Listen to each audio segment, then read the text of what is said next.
இந்தியாவில் 75வது குடியரசு தின விழா நாடு முழுவதும் கோலாகலமாக கொண்டாடப்பட்டது.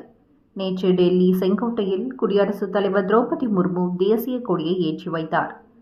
குடியரசு தின விழாவிற்கு சிறப்பு விருந்தினராக பிரான்ஸ் நாட்டு அதிபரான இமானுவேல் மேக்ரான் பாரத பிரதமர் நரேந்திர மோடியுடன் கலந்து கொண்டு நிகழ்ச்சியை சிறப்பித்தார். இந்நிலையில் நேற்று 75வது குடியரசு தினத்தை இந்திய கடற்படை அண்டார்டிகாவில் கொண்டாடியது. கடற்படை வீரர்கள் இந்திய கடற்படை ஹைட்ரோகிராபிக் துறைக்குழுவின் மற்ற உறுப்பினர்களுடன் பாரதி ஆராய்ச்சி நிலையத்தில் விழாவை கொண்டாடினர். மேலும் இந்த விழாவை குறிக்கும் வகையில் ஆராய்ச்சி நிலையத்தில் தேசிய கொடி மற்றும் கடற்படை சின்னங்களை ஏற்றினர். இதுகுறித்து இந்திய கடற்படை தனது எக்ஸ் பக்கத்தில் பதிவு ஒன்றை வெளியிட்டு குடியரசு தினத்தை கொண்டாடும் பயணக்குழுவின் படங்களையும் பகிர்ந்துள்ளது. இந்த பதிவில் அண்டார்டிகாவில் 2024 குடியரசு தினத்தை கொண்டாடுகிறோம்.